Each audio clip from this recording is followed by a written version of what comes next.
Sa Baryo Pag-asa, kung saan ang hangin ay amoy putik at bagong sibol na palay, naninirahan si Solomon. Isang payat na magsasakang ang balat ay pinaitim ng araw at ang mga palad ay magaspang na parang pinatuyong dahon ng niyog. Wala siyang ari-arian kundi ang maliit na lupang minana sa kanyang ama at ang lumang kalabaw na si Berto na kasing hirap din niya ang kapalaran. Mula pa pagkabata, sanay na si Solomon sa gutom. Hindi iyon iyong gutom na kayang punan ng isang mangkok ng kanin. Ito yung gutom na tila nakabaon sa buto. Ang gutom na kasama sa bawat paggising at bawat pag-idlip. Madalas, isang beses lang siyang kumain sa maghapon at kung minsan, sabaw na may asin lamang ang kanyang hapunan. Ngunit kahit ganoon, hindi kailanman tumigil si Solomon sa pag-aararo. Kapag tumigil ako, madalas niyang bulong sa sarili, lalo akong magugutom. Isang umaga ng Mayo, sumikat ang araw na tila galit sa buong baryo. Wala pang 6:00 ay nanunuot na ang init sa lupa. Ang palayan ay kumikislap sa liwanag, ngunit sa likod ng gandang iyon ay ang mabigat na pangakong pagod. Nasa gitna ng bukid si Solomon, hawak ang araro habang dahan-dahang hinihila ni Berto ang kalabaw. Mabagal ang kanilang galaw, kapwa sila ng hihina. Punas siya ng punas ng pawis sa noo gamit ang kupas na panyo. "Konti na lang, Berto," mahina niyang sabi. "Kailangan natin to." Ngunit ang totoo, wala na siyang lakas. Kagabi, kalahating kamote lang ang kanyang kinain. Wala nang bigas sa kanyang baul. Wala na ring mapagkakautangan sa baryo. Halos lahat ay may sarili ring problema. Humakbang pa siya. 1, 2, 3. Biglang umikot ang kanyang paningin. Naging malabo ang palayan. Ang berdeng kulay ay parang natunaw at nagsanib sa puting liwanag ng araw. Napahawak siya sa araro, pilit pinatatag ang sarili. Hindi pa pwede," bulong niya. Ngunit huli na, bumigay ang kanyang tuhod. Bagsak. Sumubsob si Solomon sa putikan, walang malay, habang si Berto ay napahinto at napalingon sa amo, waring nagtataka kung bakit bigla itong tumahimik. Hindi alam ni Solomon kung gaano katagal siyang nakahiga roon. Sa kanyang panaginip, o baka bangungot, pakiramdam niya ay nalulunod siya sa dilim. Walang tunog, walang hangin, tanging bigat ng gutom ang bumabalot sa kanya. Hanggang sa may narinig siyang kakaiba, mahihinang yabag. Hindi iyon tunog ng tao, parang maliliit na paa na tumatakbo sa tuyong damo. Dahan-dahang nagliwanag ang paligid, at sa pagitan ng kanyang malabong paningin, may mga mumunting anyong gumagalaw sa gilid ng palayan. 3 sila. Maliit, kasing laki lamang ng isang dangkal, nakatayo sa ibabaw ng pilapil, at nakatingin sa kanya. Buhay pa ba siya? Ang boses ay manipis ngunit malinaw. Mahina ang hininga, sagot ng isa pa. Kaawa-awa naman ang tao. Unti-unting bumalik ang malay ni Solomon. Mabigat ang kanyang talukap, ngunit pilit niya itong iminulat. At doon, nanlaki ang kanyang mga mata. Sa harap niya ay 3 nilalang na hindi niya akalaing makikita sa kanyang buong buhay. Mga duwende. Ang isa ay may suot na pulang damit na tila hinabi sa pinong dahon.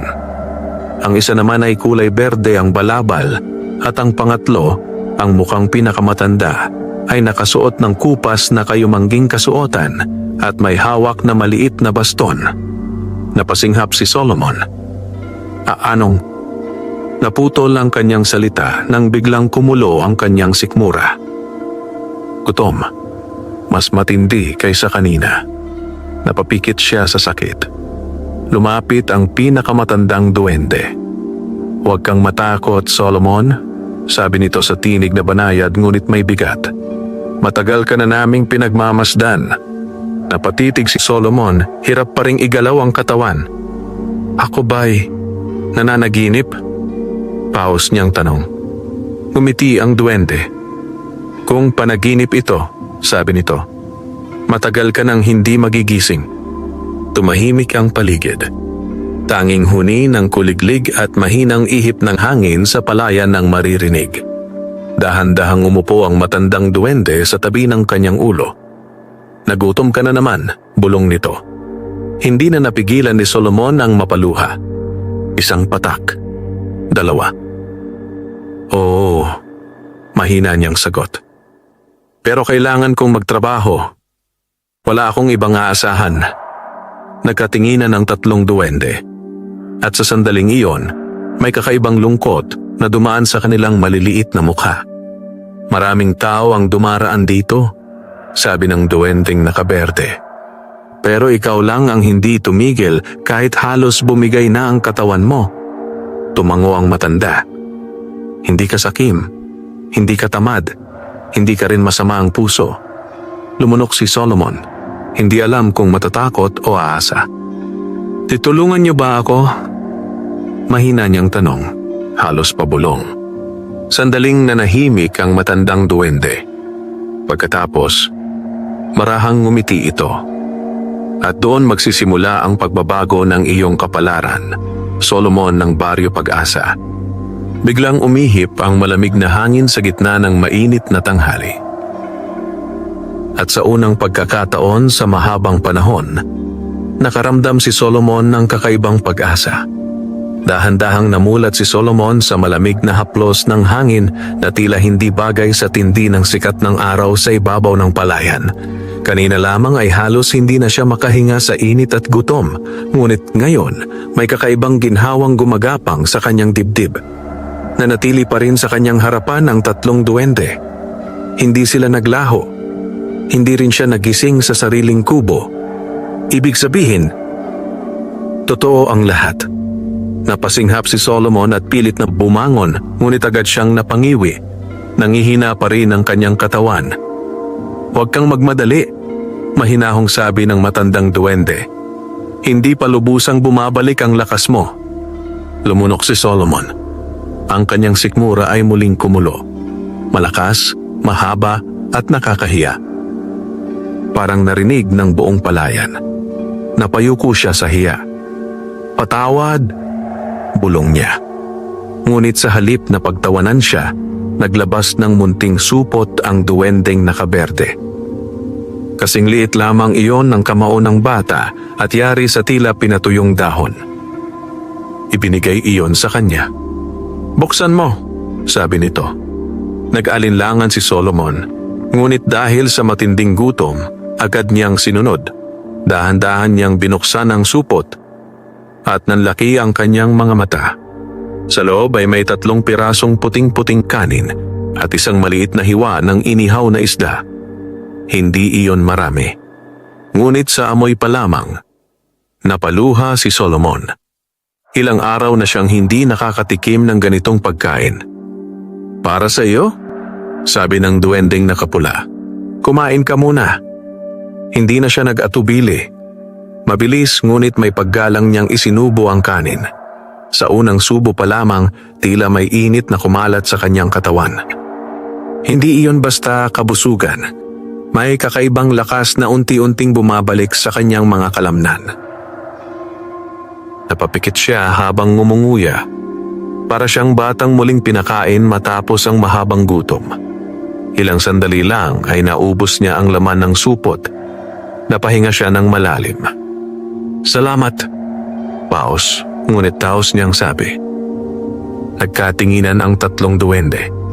At saka ngumiti ang matanda. Hindi lang iyan ang ibibigay namin sa iyo, Solomon. Napakunot ang noo ng magsasaka. Ano pong ibig ninyong sabihin? Tumayo ang matandang duwende at dahan-dahang lumakad papunta sa gilid ng pilapil. Itinukod nito ang maliit na baston sa lupa. Tuk. Sa sandaling dumikit ang baston sa putik. Bahagyang umuga ang lupa. Napaatras si Solomon. Ano? Ngunit bago pa niya matapos ang tanong, may kakaibang nangyari sa kanyang harapan. Ang lupang kanina'y tuyot at bitak-bitak ay unti-unting kumintab. Parang may manipis na hamog na bumalot dito. Unti-unting tumayo ang maliliit na sibol ng palay mula sa lupa. Mas mabilis kaysa sa normal na pagtubo. Isang hilera, 2, 3. Sa loob lamang ng ilang saglit, ang bahaging iyon ng palayan ay naging mas luntian kaysa sa natitirang bahagi ng bukid. Napanganga si Solomon. Hindi siya makapaniwala sa nakikita. Ito, bulong niya. Hindi ito posible. Lumapit ang matandang duwende sa kanya. Ang lupa mo ay mabuti, sabi nito.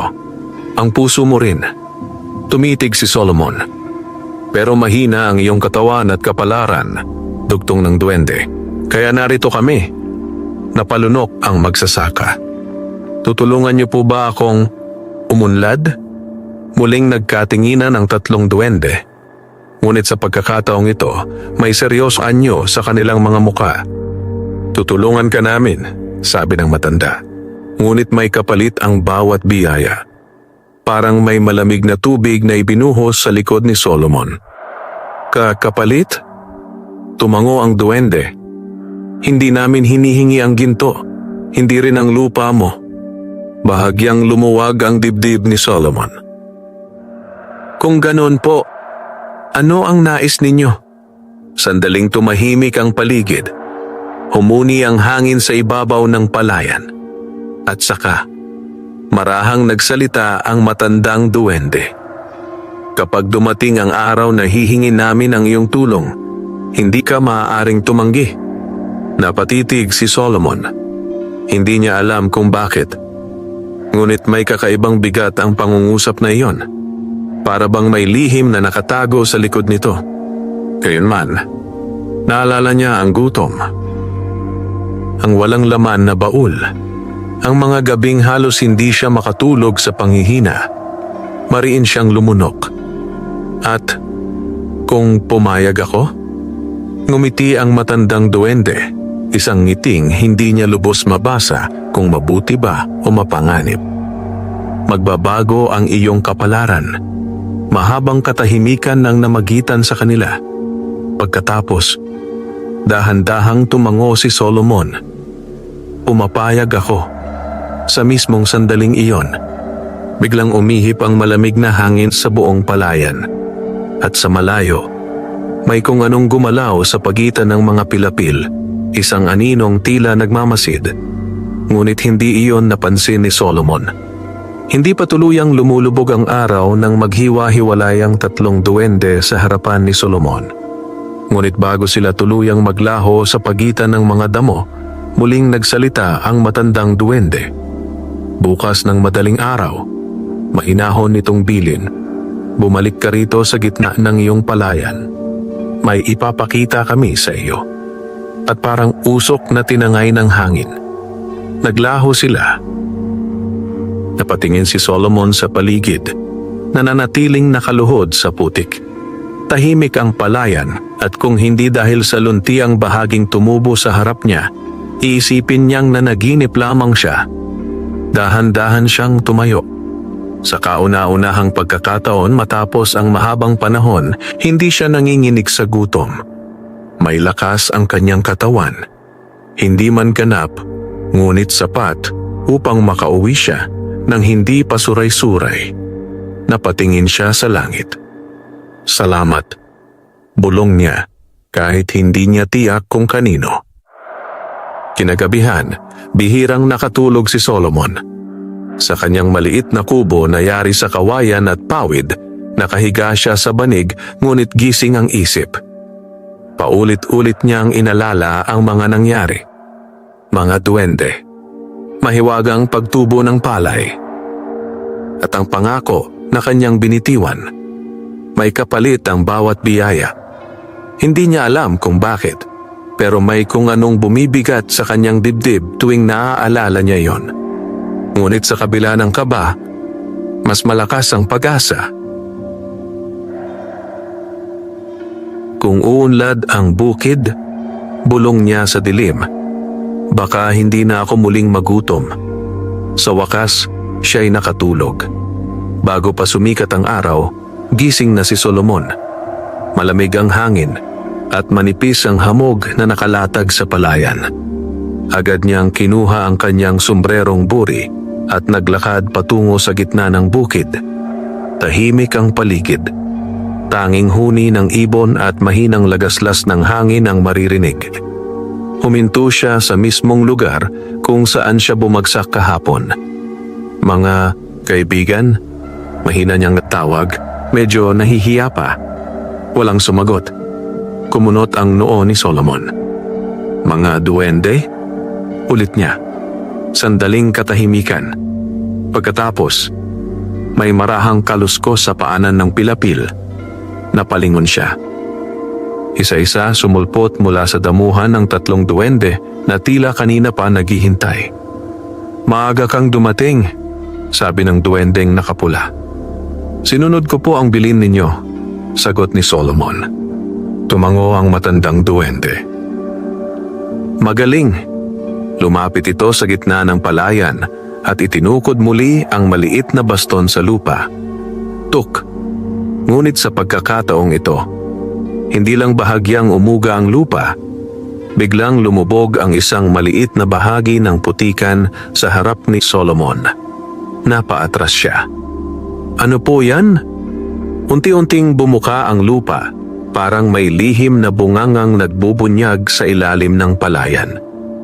Lumitaw ang isang bilog na hukay na may makintab na gilid na tila hindi likha ng tao. Nanlaki ang mga mata ni Solomon. "May butas sa lupa." Lumapit ang matandang duwende sa gilid nito. "Ito ang lihim ng iyong bukirin," sabi nito. Napalunok si Solomon. "Ano pong meron dyan?" Tumingala sa kanya ang duwende. "At ikaw ang nakatakdang magbukas nito." Parang biglang nanlamig ang batok ni Solomon. "Ako po," tumango ang duwende. "Pero makinig kang mabuti." Seryoso nitong dugtong. "Hindi lahat ng biyaya ay madaling dalhin." Lalong kumabog ang dibdib ni Solomon. Dahan-dahan siyang lumapit sa hukay. Mula sa loob nito, may mahinang liwanag na kumikislap, parang gintong alikabok na umiikot sa kailaliman. At kasabay nito, may malamig na hangin na umaakyat mula sa ilalim ng lupa. Hindi iyon normal na lamig. Parang may kasamang bulong. Napakunot ang noo ni Solomon. "May naririnig ako." Nagkatinginan ang 3 duwende. "Normal iyan," sabi ng nakaberde. "Tinatawag ka na ng lupa." Napalunok siya. Unti-unti, inabot niya ang gilid ng hukay at sumilip sa loob. Sa kailaliman, may nakabaong isang maliit na sisidlang tila yari sa lumang ginto, kalahating nakalubog sa lupa. At habang nakatitig siya roon, biglang may bumulong sa kanyang tainga. Mahina, paos, halos hindi marinig. "Solomon," nanigas siya. Dahan-dahan siyang napalingon sa mga duwende. "Narinig niyo po ba iyon?" Tahimik ang 3 at ang matandang duwende ay dahan-dahang ngumiti. "Oo," sabi nito. Nagsisimula na itong magising. Biglang mas lumamig ang hangin sa palayan at sa kaibuturan ng lupa, may kung anong gumalaw. Nanatiling nakayuko si Solomon sa gilid ng mahiwagang hukay habang ang malamig na hangin mula sa kailaliman ay patuloy na dumadampi sa kanyang mukha. Hindi iyon ordinaryong lamig, may kakaibang bigat, parang may kasamang buntong hininga ng matagal nang natutulog na lihim. Sa ibaba, patuloy na kumikislap ang maliit na sisidlang tila yari sa lumang ginto. "Ako po ba ang kukuha niyan?" Mahina ngunit nanginginig na tanong ni Solomon. Tumango ang matandang duwende. "Panahon na." Napahigpit ang hawak ni Solomon sa gilid ng hukay. Ramdam niya ang bahagyang panginginig ng kanyang mga daliri, hindi lamang sa takot, kundi sa kung anong hindi niya maipaliwanag na pakiramdam. Parang may humihila sa kanya pababa. Huminga siya ng malalim, para sa kinabukasan, para sa bukid, para hindi na muling magutom. Dahan-dahan siyang lumusong sa hukay. Mas malamig sa loob kaysa sa inaasahan niya. Ang lupa ay mamasa-masa at makinis. Tila matagal nang hindi naaabala. Habang pababa siya, lalong lumilinaw ang ginintuang sisidlan sa kanyang paningin. Hindi ito malaki, kasing laki lamang ng 2 kamao na pinagtabi. Ngunit kakaiba ang anyo nito. May mga ukit sa gilid na hindi niya mabasa. Paikot-ikot na simbolo na tila gumagalaw kapag natatamaan ng liwanag. Napalunok si Solomon. Ang bigat ng pakiramdam. Bulong niya. Paglapit niya, mas lumamig ang hangin. At muli, may bumulong. Mas malinaw na ngayon. Hawakan mo. Nanlaki ang mga mata ni Solomon. Hindi iyon galing sa mga duwende. Galing iyon sa sisidlan. Napatras siya ng kaunti. Sa itaas ng hukay, nagsalita ang matandang duwende. Huwag kang matakot. Kilalanin ka lamang ng biyaya. Mariing napapikit si Solomon. Pagkatapos, dahan-dahan niyang inabot ang sisidlan. Pagdampi pa lamang ng kanyang mga daliri sa malamig na ginto. Biglang, umilaw ang buong hukay. Napasinghap siya. Isang malakas na pintig ang dumaloy mula sa sisidlan papunta sa kanyang kamay, parang tibok ng puso na matagal nang natutulog. Napahawak siya sa pulso. Ngunit hindi niya binitiwan. Sa halip, mas humigpit ang kanyang hawak. Unti-unti, binuhat niya ang sisidlan mula sa lupa. At sa mismong sandaling tuluyan itong naiangat. Biglang tumigil ang hangin. Tumahimik ang paligid. At saka, isang malalim na buntong hininga ang umaling-aungaw mula sa kailaliman ng lupa. Para bang may matagal nang nakatali, na bahagyang nakaluwag. Nanlamig ang batok ni Solomon. Ano po yon? Nanginginig niyang tanong habang umaakyat pabalik. Ngunit nang makaahon siya sa hukay, tahimik lamang ang 3 duwende. Nakatitig sila sa sisidlan sa kanyang kamay. May kakaibang seryosong anyo sa kanilang mga mukha. Lumapit ang matandang duwende. Buksan mo. Napasinghap si Solomon. Ngayon po, tumango ang duwende. Wala na siyang nagawa. Dahan-dahan niyang inikot ang maliit na takip ng sisidlan. Krrrk! Sa pag-angat ng takip, isang manipis na sinag ng ginintuang liwanag ang sumingaw palabas. Kasabay nito, may malambing ngunit matandang tinig na umalingaw-ngaw mula sa loob. Sa wakas, naniga si Solomon. Unti-unti niyang sinilip ang laman. At doon, nanlaki ang kanyang mga mata. Sa loob ng sisidlan ay wala palang ginto. Wala ring alahas, kundi isang maliit na butil. Mukhang ordinaryong binhi. Ngunit kumikislap ito na parang may sariling bituin sa loob. Ano po ito? Bulong ni Solomon. Ngumiti ng bahagya ang matandang duwende. Iyan, sabi nito, ang binhi ng kasaganaan. Napatitig si Solomon.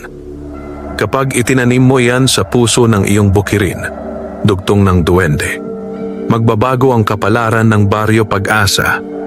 Bahagyang lumuwag ang dibdib ni Solomon. Ngunit bago pa siya tuluyang makangiti, muling nagsalita ang matandang duwende. Mas mabigat ang tinig nito ngayon. Ngunit tandaan mo, unti-unting nawala ang ngiti ni Solomon. Kapag nagising ang biyaya, humuni ang malamig na hangin sa palayan. May magigising ding iba. Biglang kumabog ang dibdib ni Solomon. Sa malayo, sa dulo ng palayan, may aninong dumaan sa pagitan ng mga tanim. Mabilis, tahimik, nagmamasid. At sa unang pagkakataon, mula nang magsimula ang himala, nakaramdam si Solomon ng tunay na pangamba. Hindi agad nakapagsalita si Solomon matapos marinig ang babala ng matandang duwende. Nakatitig lamang siya sa maliit na butil na kumikislap sa kanyang palad. Ang binhi ng kasaganaan. Napakaliit nito. Ngunit ang bigat sa kanyang dibdib ay parang may pasan siyang buong kaban ng ani. May magigising ding iba. Mahina niyang ulit, tila sinusukat ang bigat ng mga salita. Tumango ang matandang duwende. Ganyan ang batas ng lupa, sabi nito. Kapag may biyayang umuusbong, may inggit ding sumusunod. Napalingon si Solomon sa dulo ng palayan kung saan niya nakita ang mabilis na aninong dumaan kanina. Tahimik na muli roon. Walang gumagalaw, ngunit hindi na mapakali ang kanyang puso. Kung ganoon po, itutuloy ko pa ba? Maingat niyang tanong. Sandaling nagkatinginan ang tatlong duwende. Pagkatapos ay marahang ngumiti ang matanda. Hindi ka namin pipilitin, Solomon, sabi nito. Ang kapalaran ay pinipili, hindi ipinipilit. Napahigpit ang hawak ni Solomon sa sisidlan. Pumasok sa isip niya ang mga gabing walang laman ng kanyang sikmura. Ang mga araw na halos hindi makatayo si Berto sa pagod. Ang kanyang kubong halos tangay ng hangin kapag may bagyo. Mariin siyang lumunok. Itatanim ko po, matatag niyang sabi. Sa unang pagkakataon, lumiwanag ang muka ng tatlong duwende. Magaling, bulong ng nakaberte. Tinuro ng matandang duwende ang gitna ng palayan. Ang bahagi ng lupa na pinakatuyo at halos hindi na tinutubuan. Diyan, sabi nito, sa pusod ng iyong bukid. Napakunot ang noo ni Solomon. Pero po, iyan ang pinakamatigas na bahagi ng lupa ko. Ngumiti ang duwende. Mas matigas ang lupa, mas malalim ang ugat ng himala. Napahinga si Solomon ng malalim. Pagkatapos ay hinubad niya ang kanyang tsinelas at lumusong sa putikan. Kinuha niya ang kanyang maliit na pala na nakasandal sa pilapil at nagsimulang maghukay. Isaiah, 2, 3. Mabigat ang lupa. Makunat. Parang ayaw magpaubaya. Ngunit ngayon, iba ang pakiramdam ng katawan ni Solomon. Mas may lakas siya. Mas may sigla. Parang may banayad na init na gumagabay sa kanyang mga galaw. Hindi nagtagal, nakahukay siya ng maliit ngunit sapat na lalim. Napahinto siya at tumingin sa tatlong duwende. Handa na po. Tumango ang matandang duwende. Ilagay mo ang binhi. Dahan-dahang inilapit ni Solomon ang kanyang kamay sa hukay. Saglit siyang nag-alinlangan. Kapag itinanim ko po ito, talagang magbabago ang lahat? Tumingin sa kanya ang matanda, diretso sa mga mata. Oo, sabi nito. Hindi lang ang lupa. Muling kumabog ang dibdib ni Solomon. Ngunit hindi na siya umatras. Marahan niyang inilapag ang kumikislap na butil sa loob ng hukay. Sa sandaling dumikit ito sa lupa, biglang uminit ang paligid. Napaatras si Solomon. Unti-unting gumalaw ang lupa. Parang humihinga. Anong pa? Bago pa niya matapos ang salita, biglang bumaon ang binhi sa ilalim ng lupa ng kusa. At kasunod nito, umuga ang buong palayan. Malakas, malalim. Parang may higanting gumising sa ilalim ng lupa. Solomon! Sigaw ng nakapulang duwende. Napaatras siya ng tuluyan.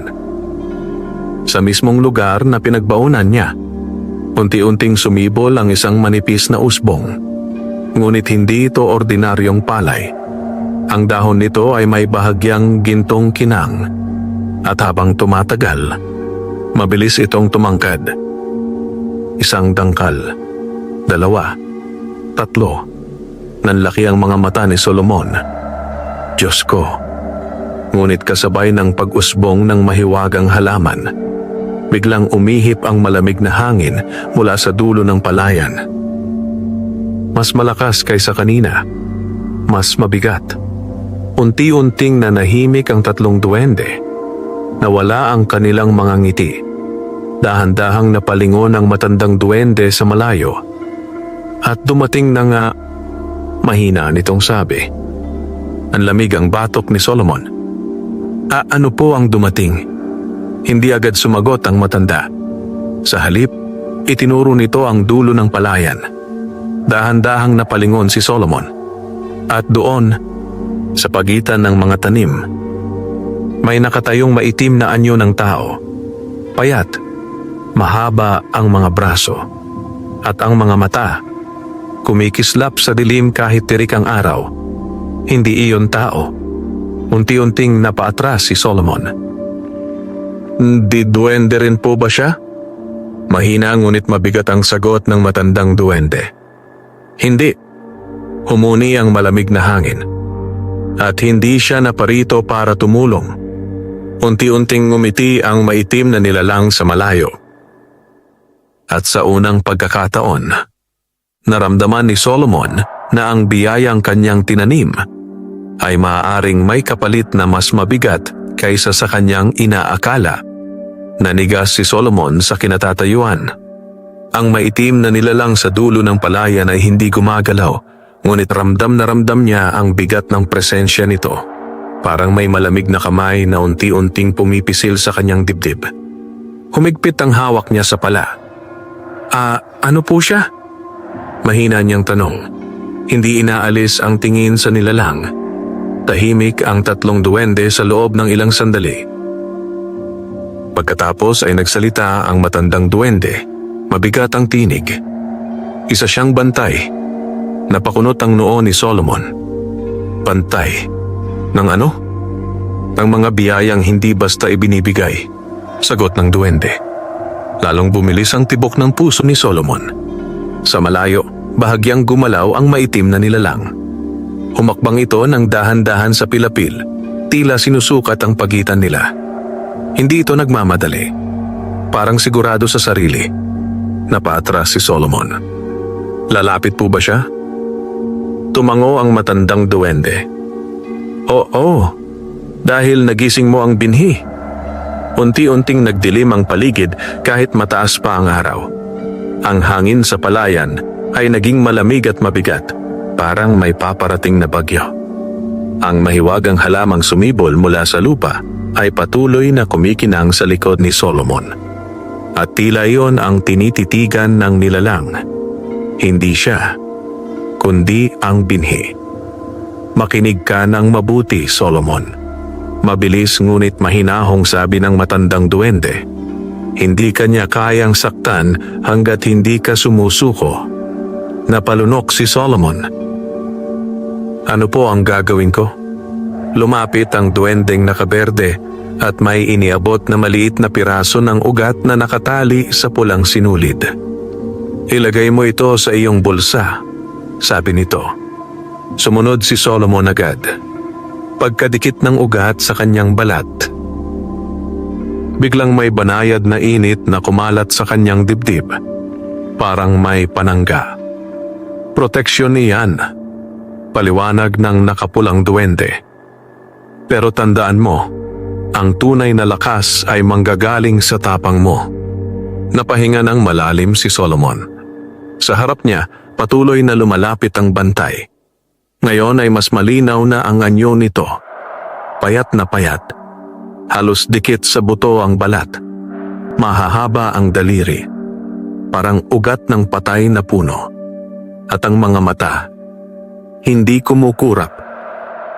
Solomon! Bulong ng nilalang. Paos ang tinig. Nanlamig ang buong katawan niya. Kilala niya ako, pabulong niyang sabi. Ramdam niya ang may-ari ng binhi. Sagot ng matandang duwende. Humakbang pa ang bantay. Seya, 2, 3. Huminto ito ilang dipa ang layo kay Solomon. Tahimik ang buong palayan. Maging ang hangin ay tila natigil. Pagkatapos, ngumiti ang nilalang. Hindi iyon ngiti ng tao. Hindi pa sa iyo ang biyayang iyan. Paus nitong sabi. Napahigpit ang hawak ni Solomon sa pala. Akin ang lupa. Nanginginig, ngunit pilit na matapang niyang sagot. At itinanim ko ang binhi. Saglit na nanahimik ang bantay. Pagkatapos ay bahagyang tumagilid ang ulo nito. Para bang sinusuri siya. Biglang umihip ang malamig na hangin. At sa isang iglap, nawala ang nilalang. Napasinghap si Solomon. Nasaan siya? Tahimik ang paligid. Pagkatapos, mula sa likuran niya, mahina ka pa. Nanlaki ang kanyang mga mata. Mabilis siyang napalingon. Ngunit bago pa siya makaiwas, biglang may malamig na hangin na dumaan sa kanyang tagiliran. Napaatras siya, muntik matumba. Solomon! Sigaw ng nakapulang duwende. Mariing napapikit si Solomon at itinaas ang pala. Handa, kahit nanginginig. Ngunit, sa sumunod na sandali, tumahimik ang hangin. Nawala ang lamig. At nang magmulat siya, wala na ang bantay. Para itong naglaho na parang usok. Matagal na walang nagsalita. Tanging hingal ni Solomon ang maririnig. Umalis na ba siya? Paos niyang tanong. Dahan-dahang tumango ang matandang duwende. Sa ngayon, napaupo si Solomon sa pilapil, nanginginig pa ang tuhod. Ano po ang ibig sabihin noon? Lumapit ang matanda at tumingin sa mahiwagang halamang patuloy na kumikislap. Sinusubukan ka niya, sabi nito. Susubukan? Oo, dugtong ng duwende. Dahil mula ngayon, Solomon, humuni ang hangin sa ibabaw ng palayan. Ikaw na ang bantay ng biyaya. Nanlaki ang mga mata ni Solomon. At sa kauna-unahang pagkakataon, mula nang magsimula ang himala, naunawaan niya. Hindi lang pala pagpapala ang kanyang tinanggap, kundi isa tungkuling maaaring magbago sa kapalaran ng buong baryo.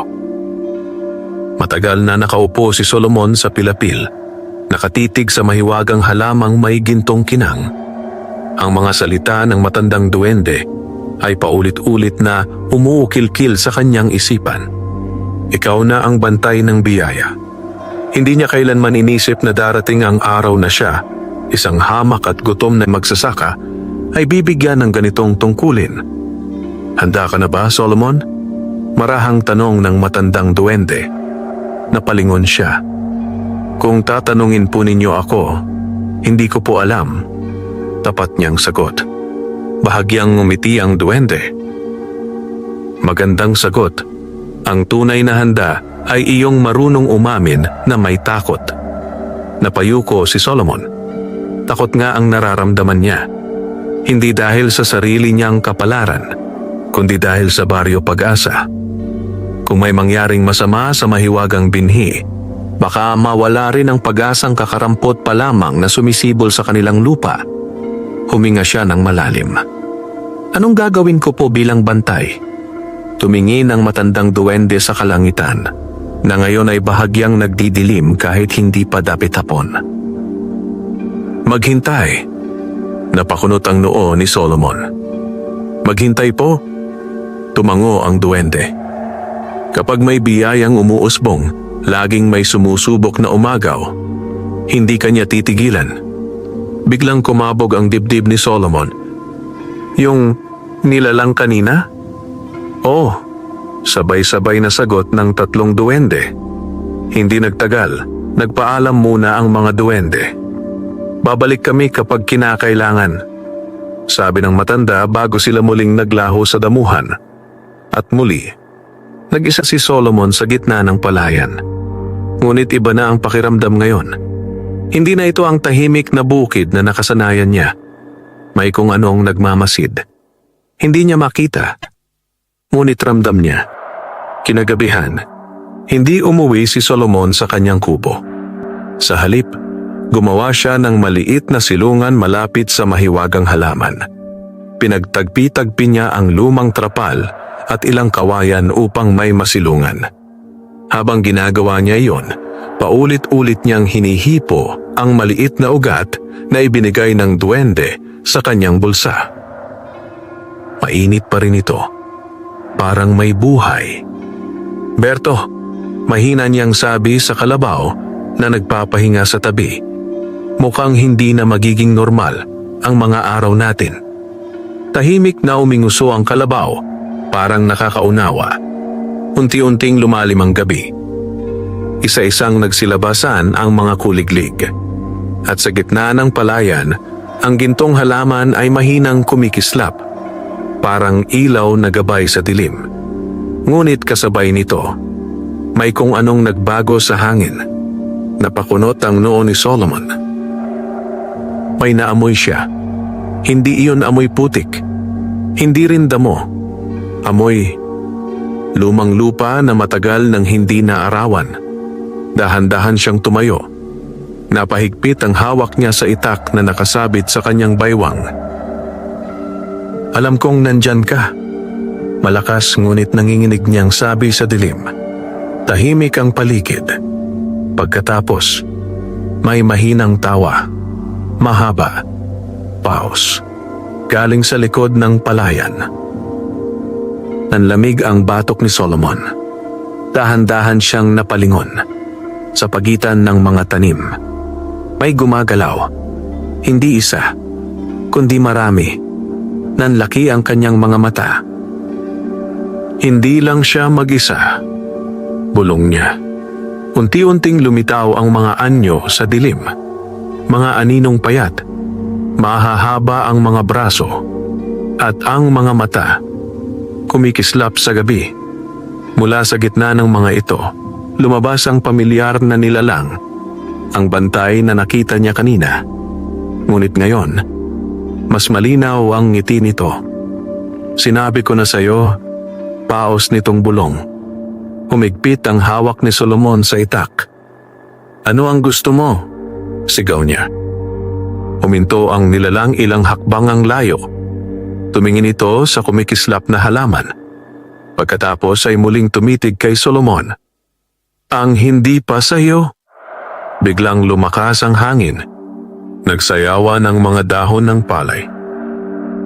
At sabay-sabay, humakbang pasulong ang mga anino. "Solomon!" Umalingaw-ngaw ang boses ng matandang duwende mula sa kung saan. Biglang uminit ang ugat sa bulsa ni Solomon.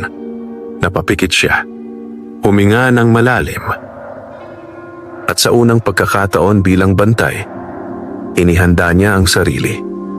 "Hindi ninyo ito makukuha," mariin niyang sabi. Sa dilim, lalong lumawak ang ngiti ng nilalang. At doon nagsisimula ang tunay na pagsubok. Humugong ang hangin sa buong palayan. Ang mga dahon ng palay ay nagsayawan na parang may paparating na unos, kahit malinaw ang langit at walang ulap. Sa harap ni Solomon, patuloy na sumusulong ang mga payat na anino, tahimik, mabagal, ngunit tiyak ang galaw. Hindi sila nagmamadali. Parang alam nilang wala siyang matatakbuhan. Napahigpit ang hawak ni Solomon sa kanyang itak. Ramdam niya ang pawis na gumuguhit sa kanyang sentido kahit malamig ang gabi. Sa bulsa niya, lalong umiinit ang maliit na ugat na bigay ng duwende. Parang nagbababala. "Lumayo kayo." Malakas niyang sigaw, pilit pinatatatag ang boses. Tumigil sandali ang mga anino. Pagkatapos, sabay-sabay silang ngumisi. Hindi iyon tunog ng tao. Mas malalim, mas hungkag, at mula sa gitna nila, muling humakbang ang bantay. Ang maitim na nilalang na unang nagpakita kay Solomon. Ngayon ay mas malinaw ang anyo nito sa liwanag ng buwan. Ang balat nito ay tila tuyong lupa. Ang mga mata ay kumikislap na parang basang uling. "At matapang ka na ngayon," paus nitong sabi. Hindi sumagot si Solomon. Sa halip, bahagya siyang umatras, sapat lang upang mailagay ang sarili sa pagitan ng mga nilalang at ng mahiwagang halamang patuloy na kumikislap sa likuran niya. Hindi ninyo ito makukuha.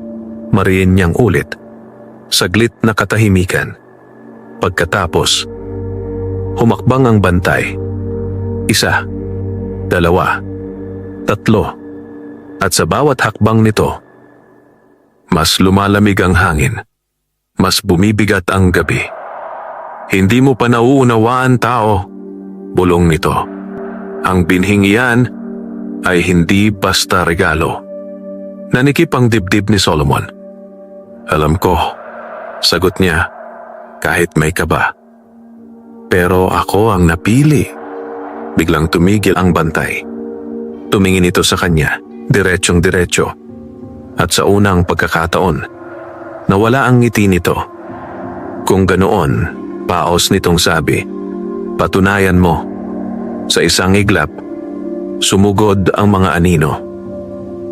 Ngayon! Umalingaw-ngaw ang boses ng matandang duwende mula sa dilim. Biglang nagliyab ang init ng ugat sa bulsa ni Solomon. Napasinghap siya at parang may sariling isip ang kanyang katawan. Mabilis niyang itinaas ang itak.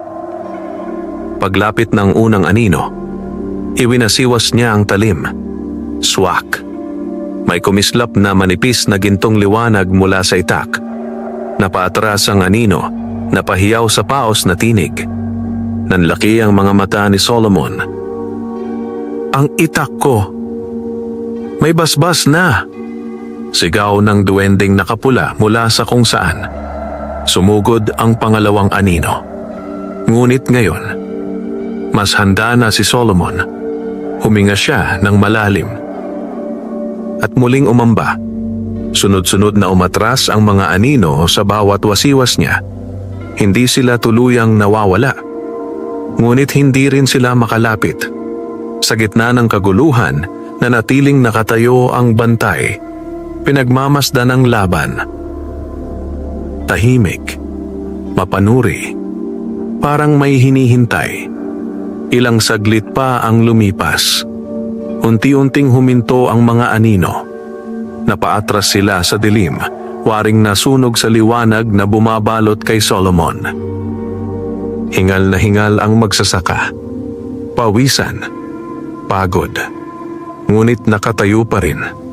Nakatutok ang itak. Hindi siya umatras. Dahan-dahang naglakad palapit ang bantay. Ngayon ay iisa na lamang sila sa gitna ng palayan. Hindi ka na tulad ng kanina, paos nitong sabi. Hindi sumagot si Solomon.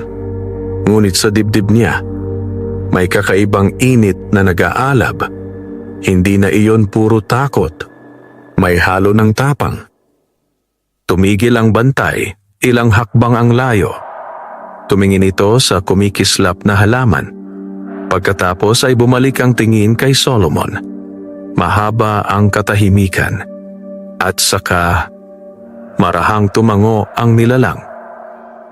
Sa ngayon, unti-unti itong umatras sa dilim. Ikaw muna ang bantay. Biglang humupa ang malamig na hangin. Nawala ang bigat ng gabi. At isa-isang naglaho ang mga anino sa pagitan ng mga palay. Matagal na nakatayo si Solomon bago siya tuluyang napaluhod sa pagod. Hingal, pawis, ngunit buhay. Mula sa likod niya, isa-isang lumitaw ang tatlong duwende. Magaling, Solomon, sabi ng matandang duwende, may bahagyang ngiti. Napatingala ang magsasaka. Umalis na ba sila? Tumango ang duwende. Oo, ngunit babalik sila. Nanahimik si Solomon. Pinunasan niya ang pawis sa noo at napatingin sa mahiwagang halaman. Mas maliwanag na ngayon ang gintong kinang nito. Mas buhay. Mas malakas. Ngunit kasabay nito, may kung anong bumigat sa kanyang pakiramdam. Hanggang kailan ko po ito babantayan? Mahina niyang tanong. Nagkatinginan ang tatlong duwende. At ang matandang duwende ay marahang sumagot. Hanggang sa dumating ang araw na handa ka ng anihin ang kapalaran ng Baryo Pag-asa. Biglang kumabog ang dibdib ni Solomon. Dahil sa unang pagkakataon, Naramdaman niyang ang laban na ito ay simula pa lamang. Madaling araw nang tuluyang humupa ang kaba sa dibdib ni Solomon. Ang gabi ng mga anino ay naglaho na parang masamang panaginip, ngunit ang bakas nito ay nanatili sa kanyang paghinga. Mabigat, paalala na hindi pa tapos ang lahat. Sa silangan, unti-unting sumilip ang liwanag ng araw. At sa unang sinag nito, mas luminaw ang gintong halaman sa gitna ng kanyang palayan. Napahinto si Solomon. Nanlaki ang kanyang mga mata. "Mga duwende," mahina niyang tawag.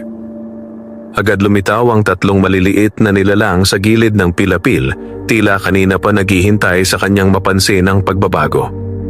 "Ano ang nakikita mo, Solomon?" tanong ng matandang duwende. Dahan-dahang lumapit ang magsasaka sa mahiwagang halaman. Kahapon, isa pa lamang itong manipis na usbong. Ngayon, ito ay kasing taas na ng kanyang baywang. Ang mga dahon nito ay may malinaw na guhit na parang hibla ng ginto, at sa dulo ng bawat dahon ay may maliliit na patak na kumikislap na parang hamog, ngunit mas maliwanag. Lumunok si Solomon. "Lumaki po. Magdamag lang." Tumango ang matandang duwende. Ganyan ang binhi ng kasaganaan. Dahan-dahang inilapit ni Solomon ang kanyang kamay sa isang dahon.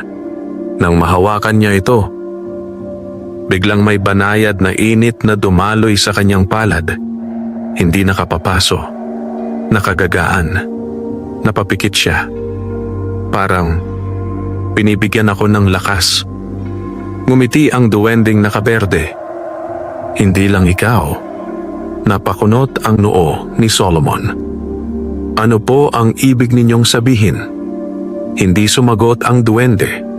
Sa halip, itinuro nito ang malayo, sa ibang bahagi ng palayan. Napalingon si Solomon, at doon, nanlaki ang kanyang mga mata. Ang mga tanim na palay na dati maputla at mahina, ay unti-unting nagiging mas luntian, mas tuwid, mas buhay. Kahit ang bahaging halos hindi tumutubo noon ay tila sumisigla. Napabuntong hininga si Solomon. "Diyos ko." Unti-unti siyang napaluhod sa putikan.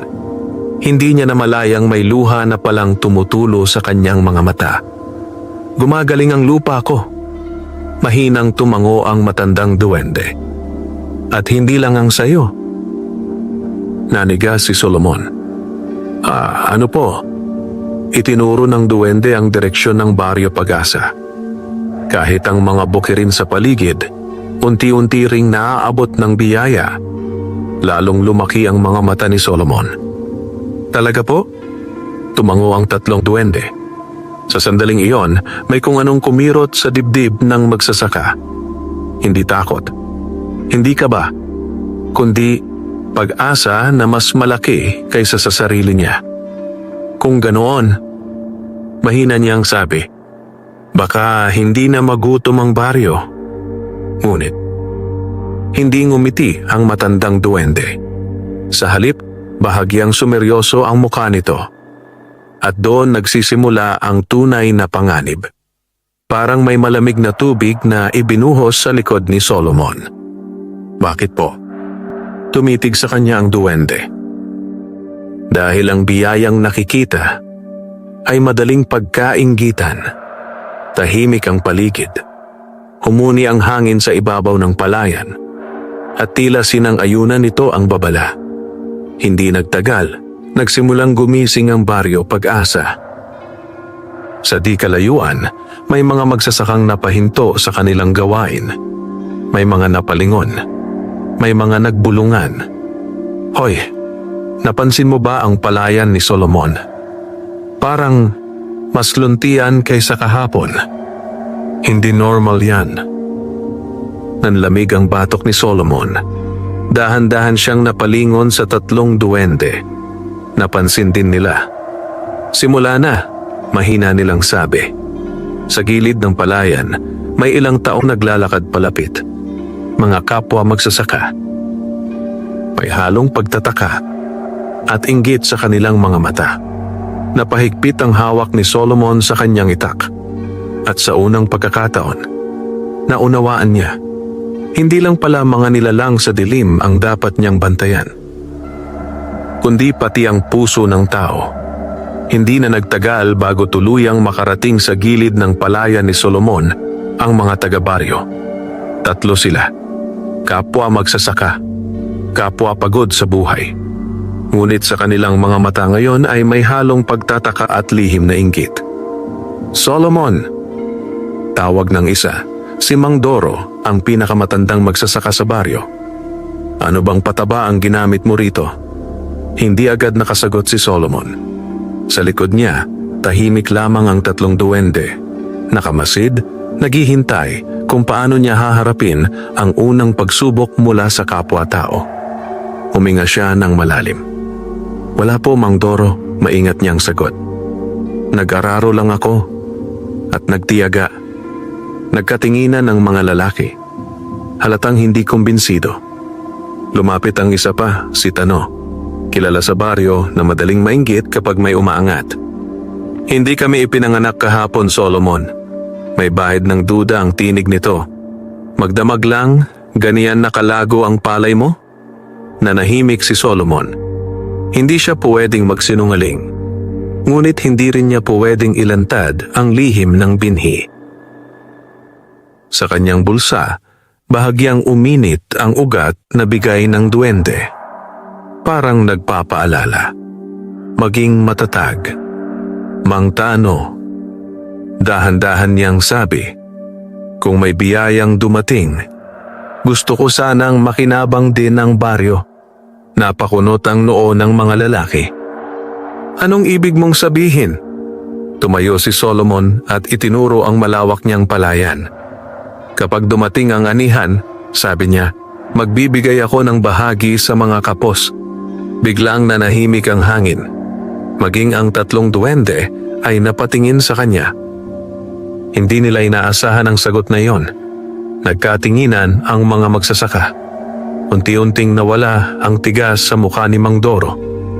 Kung totoo ang sinasabi mo, mahina nitong sabi, malaking tulong yan sa baryo. Ngunit si Tano, hindi ngumiti. Sa halip na natili ang malamig na tingin nito sa mahiwagang halaman sa gitna ng bukid. Napansin niyon ni Solomon at may kung anong kumirot sa kanyang dibdib. Lumipas ang mga araw. Mabilis.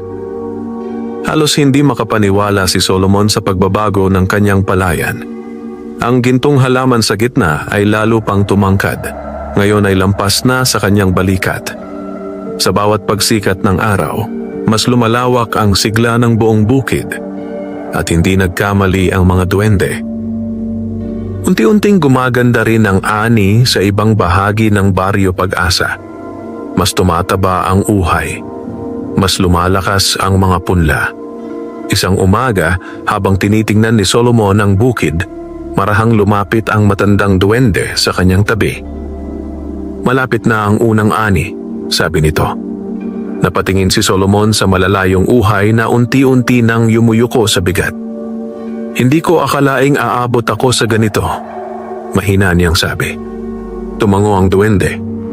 Dahil pinili mong magbahagi. Sandaling nanahimik si Solomon. Pagkatapos ay marahan siyang nagtanong. Pero, bakit pakiramdam ko po, hindi pa tapos ang lahat? Hindi agad sumagot ang matanda. Sa halip, tumingin ito sa malayo, sa gilid ng baryo. Sinundan ni Solomon ang tingin nito. At doon, sa may pilapil ng ibang bukid, may isang taong nakatayo. Tahimik, nagmamasid. Si Tano. At sa kamay nito, may hawak na maliit na pala. Nanlamig ang batok ni Solomon.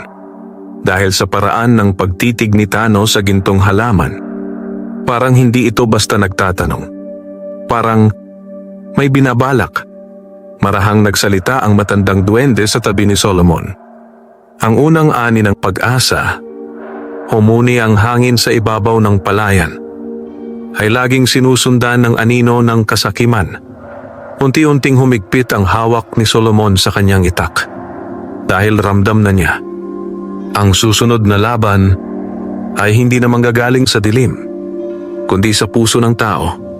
Hindi inalis ni Solomon ang tingin kay Tano. Sa malayo, nakatayo ang kapwa niya magsasaka sa gilid ng pilapil, hawak ang maliit na pala. Tahimik lamang ito, ngunit ang paraan ng pagtitig nito sa gintong halaman ay sapat na upang kumirot ang dibdib ni Solomon. Hindi iyon simpleng pagtataka. May laman, may balak. Bantayan mo siya. Mahina ngunit malinaw na sabi ng matandang duwende sa tabi niya. Napalingon si Solomon. Sa tingin niyo po, may gagawin siya? Hindi agad sumagot ang duwende. Sa halip ay tumingin ito kay Tano, saka marahang tumango. Ang gutom ay may dalawang muka, sabi nito. Ang isa ay nagtitiis. Ang isa ay nangaagaw. Nanahimik si Solomon dahil alam niyang totoo iyon. Lumipas ang maghapon na walang nangyari. Nagtrabaho si Solomon tulad ng dati. Naglinis ng pilapil, nagayos ng patubig, at sinigurong maayos ang paligid ng mahiwagang halaman. Ngunit sa bawat galaw niya, may pakiramdam siyang may matang nakasunod. Pagsapit ng dapit hapon, muling nakita si Tano sa di kalayuan. Kunwari may inaayos sa sariling bukid. Ngunit paminsan-minsan, sumisilip. Napabuntong hininga si Solomon. Berto, mahina niyang sabi sa kalabaw. Mukhang hindi tayo titigilan nito. Tahimik nang umuso ang hayop, wari nakikiayon. Kinagabihan, mas maaga kaysa dati ang pagdilim ng langit. Makapal ang ulap, walang buwan. Habang nakaupo si Solomon sa kanyang munting silungan malapit sa gintong halaman, napansin niyang kakaibang tahimik ang paligid. Walang kuliglig, walang palaka, walang hangin. Unti-unti siyang tumayo. May mali. Sa bulsa niya, biglang uminit ang ugat. Mas mainit kaysa dati. Nanlaki ang kanyang mga mata. Hindi ito ang mga anino. Bulong niya. Dahan-dahan niyang hinawakan ang itak. At saka may marahang kaluskos mula sa kabilang pilapil. Tumindig ang balahibo ni Solomon. Berto, manatili ka riyan, pabulong niyang sabi. Marahan siyang naglakad patungo sa pinanggalingan ng tunog. Hakbang, isa pa, tahimik, hanggang sa may aninong gumalaw sa likod ng gintong halaman. Mabilis siyang umamba. Tumigil ka!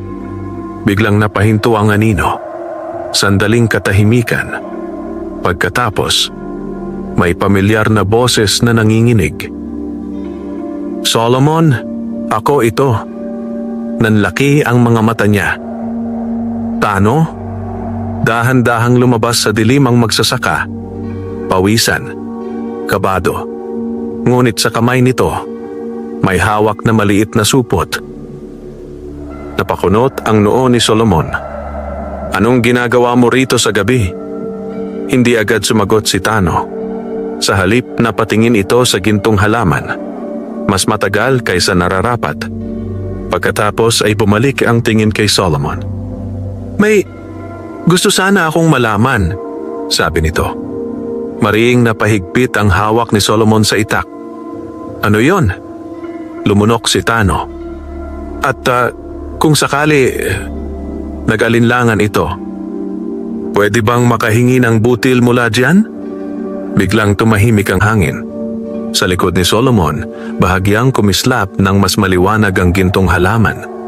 At mula sa dilim ng pilapil, tahimik na lumitaw ang tatlong duwende. Pinagmamasdan ang sagot ni Solomon. Dahan-dahang huminga ang magsasaka. Ramdam niya. Ito ang unang tunay na pagsubok sa puso niya. Mabigat ang gabi. At ang susunod niyang salita ay maaaring magbago ng kapalaran ng Baryo Pag-asa. Matagal na hindi nagsalita si Solomon. Sa harap niya, nakatayo si Tano, pawisan, kabado, at tila nahihiyang hindi niya maipaliwanag. Ngunit sa likod ng kaba nito, may apoy sa mga mata na hindi maitago. Paghangad. Sa likuran ni Solomon, tahimik na nakamasid ang 3 duwende. Naghihintay. Huminga ng malalim si Solomon. "Tano," mahinahon niyang sabi, "bakit mo gustong humingi ng butil?" Napayuko ang lalaki. Ilang sandali itong hindi sumagot. Pagkatapos, "May sakit ang bunso ko," paos nitong sabi. 3 araw nang halos walang makain. Parang may kumirot sa dibdib ni Solomon. Hindi niya inaasahan yon. Saglit siyang napatitig sa mukha ni Tano at doon niya nakita ang hindi niya napansin noon. Hindi lang inggit. May pagod, may takot, may desperasyon. Tahimik na nagkatinginan ng 3 duwende. Bahagyang nagbago ang hangin sa paligid. Lumunok si Solomon. "Bakit hindi ka nagsabi kanina sa harap ng iba?" tanong niya. Napangiwi si Tano. "Hindi ako sanay manghingi," mahina nitong sagot. "At akala ko madali lang kumuha kung patago." Nanlamig ang batok ni Solomon. "Kung patago?" ulit niya. Napayuko si Tano, halatang nahiya sa sariling nasabi. Tahimik ang gabi. Tanging mahinang kaluskos ng palay ang maririnig. Sa bulsa ni Solomon, mainit pa rin ang ugat, ngunit hindi na ito nagbabala. Parang naghihintay. Dahan-dahang lumapit si Solomon sa gintong halaman. Pinagmasdan niya ang kumikislap nitong mga dahon. Naalala niya ang sariling mga gabing kumakalam ang sikmura, ang mga panahong wala siyang malapitan. Mariin siyang napapikit. Pagkatapos, marahan siyang yumuko at kumuha ng isang maliit na butil mula sa isang hinog na uhay sa paligid ng mahiwagang halaman. Hindi ang mismong binhi, kundi ang unang bunga ng biyaya. Nanlaki ang mga mata ni Tano. "Solomon, sigurado ka ba?" Dahan-dahang tumango ang magsasaka. "Hindi ibinigay sa akin ang biyayang ito para magdamot," sabi niya. Inabot niya ang butil. Nanginginig na tinanggap iyon ni Tano. Sa sandaling nahawakan nito ang butil, bahagyang kumislap ang palayan. Parang may napukaw. Nanigas ang matandang duwende sa likod ni Solomon. Ngunit hindi ito nagsalita. Mahigpit na napahawak si Tano sa butil. "Hindi ko makakalimutan ito," paus nitong sabi. "Kapag gumaling ang anak ko, babawi ako sa iyo." Ngunit bago pa makasagot si Solomon, biglang umihip ang malamig na hangin. Mas malamig kaysa karaniwan. Nanlamig ang batok ng magsasaka. Hindi ito ang hangin ng gabi. Dahan-dahang napalingon ang matandang duwende sa madilim na bahagi ng palayan. Sumeryoso ang mukha nito. Napakunot ang noo ni Solomon. "Ano po?" Bago pa siya matapos, biglang kumislap ng malakas ang gintong halaman. 1 beses, 2, 3, at kasabay nito, may malalim na bulong na umalingaw-ngaw mula sa ilalim ng lupa. Nahati. Nanlaki ang mga mata ng 3 duwende. Nanigas si Solomon. "Ano yon?" Unti-unting lumakas ang hangin sa palayan. At sa malayo, sa pagitan ng dilim, may isang pares ng matang kumislap. Mas maliwanag, mas malapit, mas gising. Marahang nagsalita ang matandang duwende, mabigat ang tinig. "Solomon." Humigpit ang hawak ng magsasaka sa itak. Nagsimula na ang tunay na kapalit. Nanlamig ang buong katawan niya. Habang sa dilim, unti-unting lumawak ang ngiti ng kung anumang nagising. Nanatiling nakatitig si Solomon sa kadiliman ng palayan. Ang malamig na hangin ay unti-unting lumalakas.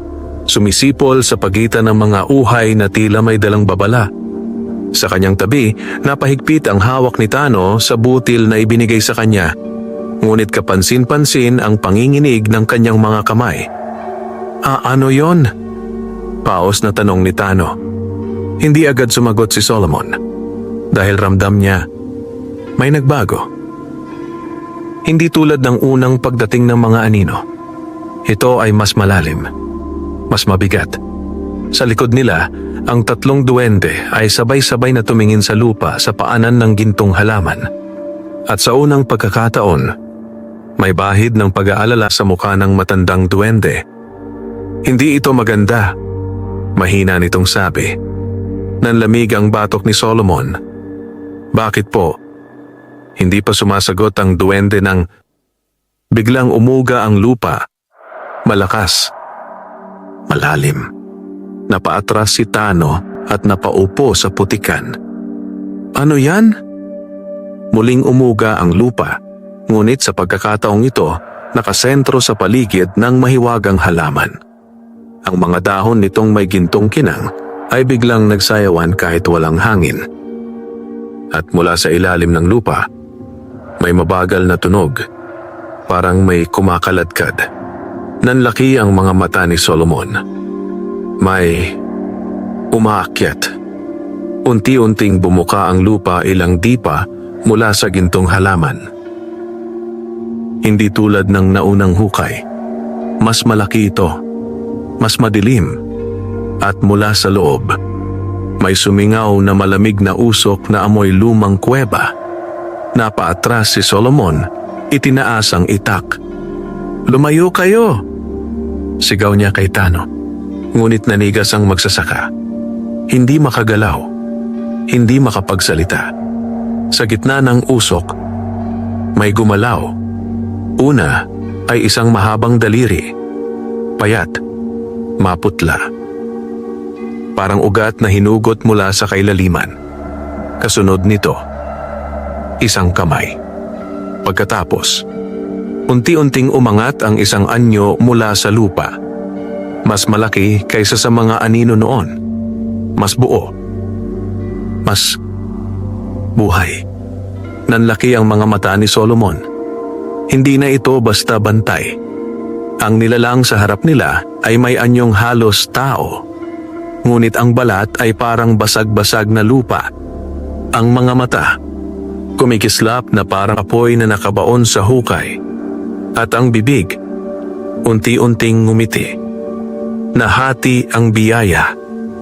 Paos nitong bulong. Nanlamig ang buong katawan ni Solomon. Di duwende. Ano siya? Nanginginig niyang tanong. Mabigat ang sagot ng matandang duwende. Isa siyang tagasingil. Biglang kumabog ang dibdib ni Solomon. Tagasingil. Tumango ang duwende. Kapag ang biyaya ay naibahagi bago pa ito ganap na hinog, paliwanag nito, may nagigising upang tiyakin na may kapalit. Nanlaki ang mga mata ni Solomon. Napatingin siya kay Tano. Napatingin sa butil na ibinigay niya. At saka sa nilalang na unti-unting umaahon mula sa lupa. Tuluyan nang tumayo ang tagasingil sa ibabaw ng putikan. Mas matangkad ito kay Solomon. Mas payat. Mas nakakatakot. Tumingin ito diretso sa magsasaka. At ikaw, paos nitong sabi. Hindi makahinga si Solomon. Ang nagbahagi ng wala sa oras.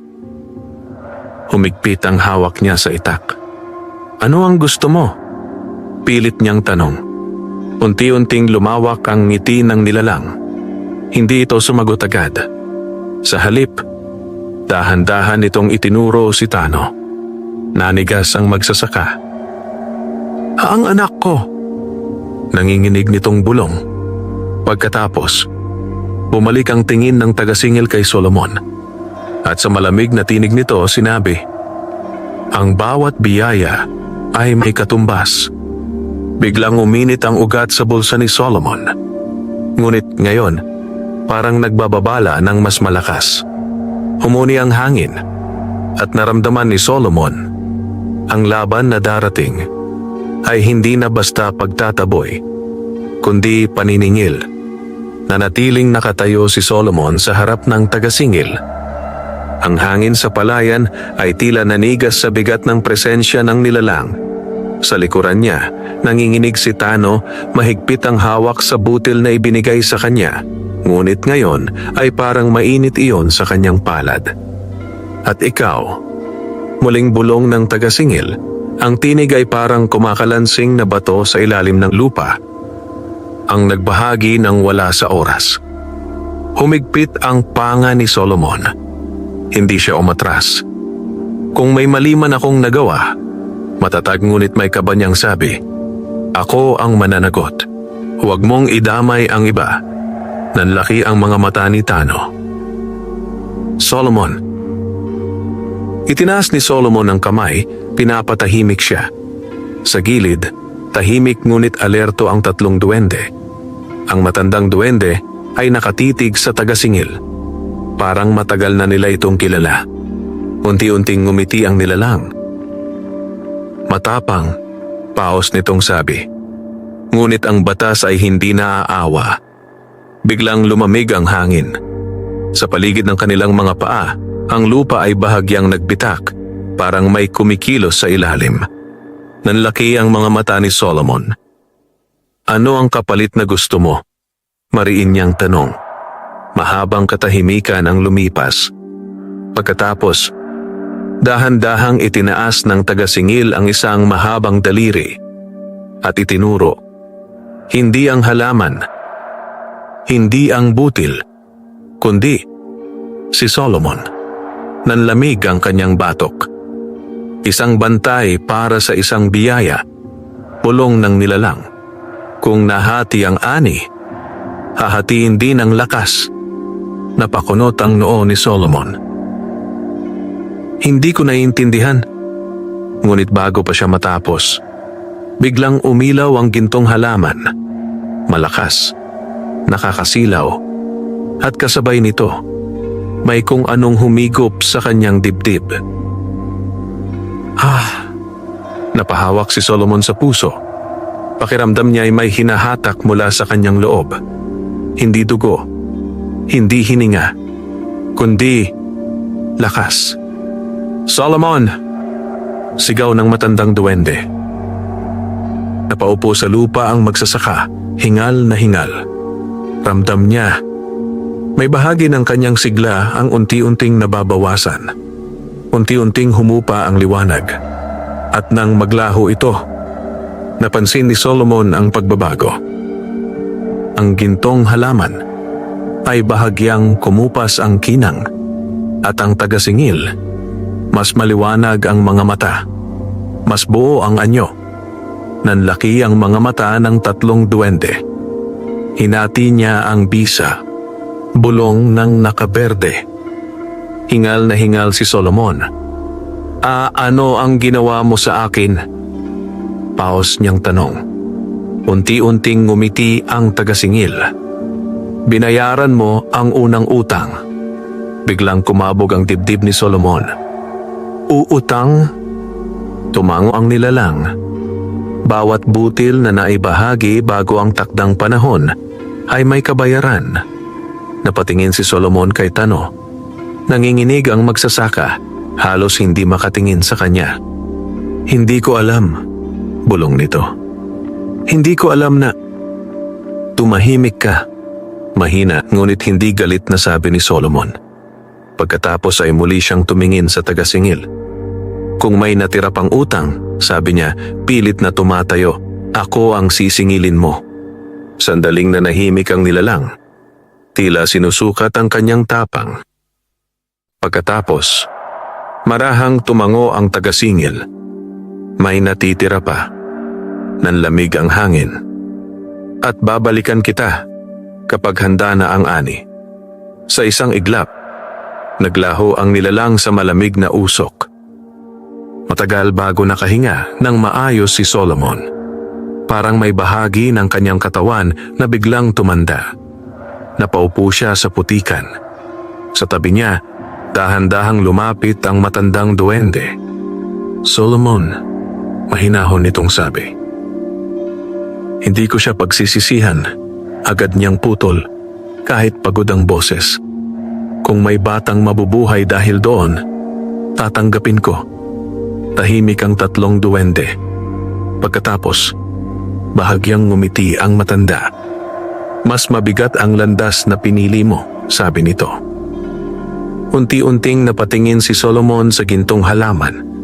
Kumikislap pa rin, ngunit hindi na kasing lakas ng dati. At sa dibdib niya, ramdam niyang may kulang na. Ngunit sa kaibuturan ng puso niya, may apoy na mas tumibay. Dahil ngayon alam na niya, ang tunay na laban ay darating sa mismong araw ng anihan. Mabagal ang umaga sa baryo Pag-asa. Ang sikat ng araw ay sumilip sa palayan na tila walang alam sa nangyari noong gabi. Ngunit para kay Solomon, hindi na pareho ang lahat. Habang naglalakad siya sa pilapil, ramdam niya ang bigat ng kanyang katawan. Parang may nakapatong na bato sa kanyang dibdib. Napahinto siya at napahawak sa tuhod. Hingalin ka na agad? Nag-aalalang tanong ni Tano na nakatayo ilang hakbang ang layo. Hindi agad sumagot si Solomon. Ayaw niyang ipakita ang kahinaan. Pagod lang, maikli niyang sabi. Ngunit alam niyang hindi iyon simpleng pagod. Sa bawat hakbang niya, may kulang. Parang may bahagi ng kanyang lakas na hindi na bumalik. Sa gitna ng palayan, tahimik na kumikislap ang gintong halaman. Ngunit kung mapapansin ng mabuti, mas banayad na ang liwanag nito kaysa dati. Napansin niyon ng matandang duwende na biglang lumitaw sa tabi ng halaman. Totoo nga, bulong nito. Lumapit si Solomon. Ano po? Tumingin sa kanya ang duwende. May nawala sa iyo kagabi. Hindi na siya nagkunwari. Oh, mahina niyang sagot. Ramdam ko. Saglit na nanahimik ang matanda. Pagkatapos ay marahang nagsalita. Ang tagasingil ay hindi basta kumukuha. Hinahati niya ang lakas ayon sa batas ng lumang lupa. Napakunot ang noo ni Solomon. Ibig sabihin, hindi na babalik? Hindi agad sumagot ang duwende. At ang katahimikan nito ay sapat na sagot. Bahagyang napayuko si Solomon. Ngunit hindi siya nagsisi. Lumipas ang mga araw. Sa kabila ng nabawas na lakas, patuloy pa ring nagtrabaho si Solomon sa bukid. Mas mabagal, mas maingat. Ngunit hindi siya tumigil. Napansin niyon ng mga taga-baryo. Parang pumayat si Solomon. Pero tingnan mo ang palayan niya, lalo pang gumaganda. May kakaiba talaga riyan. Unti-unting kumalat ang bulungan sa baryo Pag-asa. At kasabay nito, may mga matang lalong naging mapanuri, lalong mapagmasid. Isa na roon si Tano. Isang hapon, habang nag-aayos si Solomon ng pilapil, dahan-dahang lumapit si Tano. May dala itong maliit na supot ng bigas. Para sa'yo, mahina nitong sabi. Napalingon si Solomon. Ano to? Bayad, sagot ni Tano. Gumaling na ang bunso ko. Saglit na natigilan si Solomon. Pagkatapos ay marahan siyang ngumiti. Hindi mo kailangang magbayad. Ngunit umiling si Tano. Kailangan, mariin nitong sabi. Dahil nakita ko, may kapalit ang pagtulong mo. Nanahimik si Solomon. Hindi niya itinanggi. Hindi rin niya ipinaliwanag. Sa halip, tinanggap niya ang supot. Salamat, sabi niya. Sa unang pagkakataon, may bahid ng paggalang sa tingin ni Tano. Ngunit habang sila'y nag-uusap, sa malayo, sa dulo ng palayan, may bahagyang gumalaw sa anino ng mga puno. Hindi ito napansin ni Tano, ngunit napansin ng matandang duwende. Unti-unti itong napatingin doon. Sumeryoso ang muka. Hindi pa siya tapos, bulong nito. Kinagabihan, habang nakahiga si Solomon sa kanyang silungan, hindi siya dalawin ng antok. Mabigat ang dibdib niya. Ngunit higit sa lahat, May pakiramdam siyang may paparating. Sa bulsa niya, ang maliit na ugat ay bahagyang umiinit muli. Hindi kasing tindi ng dati, ngunit sapat para magbabala. Dahan-dahan siyang umupo at saka may mahinang bulong na dumaan sa hangin. Paos. Malamig. Handa ka na ba, bantay? Nanlaki ang mga mata ni Solomon dahil kilala na niya ang tinig na iyon at alam niyang palapit na ang araw ng paniningil. Hindi na muling nakatulog si Solomon ng gabing iyon. Nakatitig siya sa dilim ng kanyang munting silungan habang ang malamig na bulong ay paulit-ulit na umuukil-kil sa kanyang isip. Handa ka na ba, bantay? Dahan-dahan niyang hinawakan ang maliit na ugat sa kanyang bulsa. Mahina itong umiinit. Hindi na kasing tapang ng dati, ngunit malinaw ang babala. Malapit na. Bandang hating gabi, sa wakas ay napapikit si Solomon sa pagod. Ngunit hindi siya nakatulog ng payapa dahil dumating ang panaginip. Nakatayo siya sa gitna ng kanyang palayan. Ngunit iba ang itsura nito. Walang hangin, walang kuliglig, walang buhay. Ang mga palay ay kulay abo, tuyo, patay. Nanlaki ang mga mata ni Solomon. Anong? Biglang lumubog ang kanyang paa sa lupa. Napaatras siya. Ngunit huli na. Unti-unting nagbitak ang buong palayan. Mula sa ilalim ng lupa, may liwanag na maputla at malamig na sumisingaw.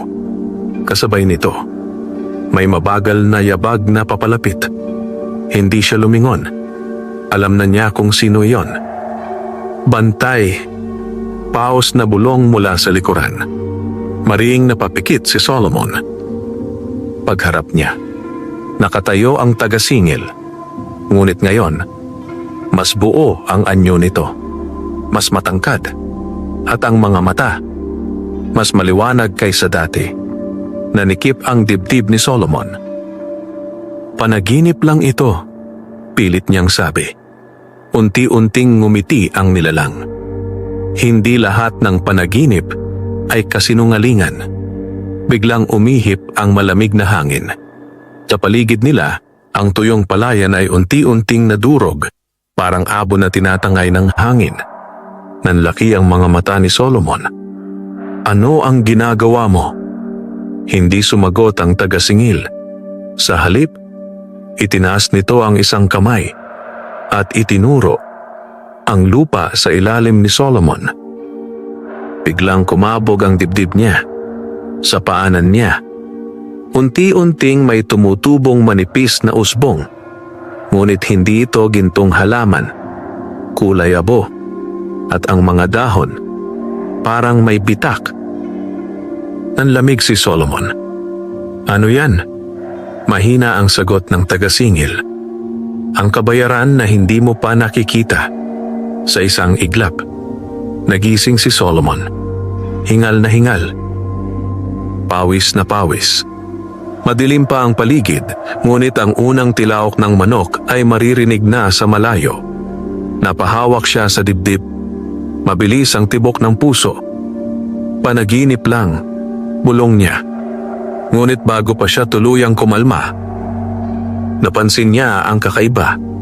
Sa labas ng silungan, may mahinang liwanag na hindi niya inaasahan sa oras na iyon. Nanlaki ang mga mata niya. Mabilis siyang tumayo at lumabas. At doon, nanigas siya sa kinatatayuan. Sa gitna ng kanyang palayan, ang gintong halaman ay kumikislap pa rin. Ngunit sa paanan nito, may tumubong maliit na usbong. Kulay abo. Bitak-bitak ang dahon. Eksaktong tulad ng nakita niya sa panaginip. Unti-unting nanlamig ang buong katawan ni Solomon. Dahil ngayon, alam na niya. Hindi iyon basta panaginip. Ito ay babala. At nagsimula na ang ikalawang paniningil.